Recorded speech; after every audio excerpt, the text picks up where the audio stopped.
এই রান্নাটা হয়ে গেলেই সবাইকে ডেকে খেতে বসিয়ে দেবা বৌমা। আচ্ছা মা, ঠিক আছে। মা, ও মা,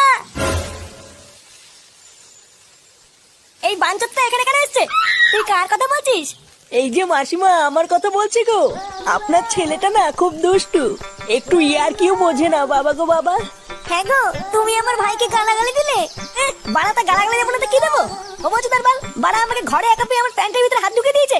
মা গো মা, জামাই বাবু তুমি অত রেগে যাচ্ছ কেন? আমি তো তোমার শুধু একটু সাইজটা দেখছিলাম গো। আর কি ছিল হোমোচো তার বাল, বাড়ি গিয়ে বাবার সাইজ দেখবি যা। কি সব উল্টো পাল্টা কথা বলছিস তুই? যা বলেছি ঠিকই বলেছি।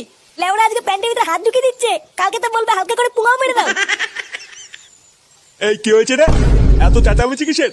দেখুন না মেশামশাই, মা গো মা, আপনার ছেলে একটু ইয়ার কিউ বোঝে না। ওটাই আর কি ছিল বাঞ্চোদ? দেখেছেন তো কিভাবে বলছে। দেখো মা, আমি কিন্তু বলে দিচ্ছি, এই চুদির ভাই যদি বাড়িতে থাকে আমি কিন্তু বাড়ি থাকবো না, বলে দিলাম। চোরে বাচ্চা, তুই ঘর থেকে বেরিয়ে যা। আমরা কোনো কাজকর্মের বেলায় নেই, কোনো রোজগার পাতি নেই, আবার বড় বড় কথা।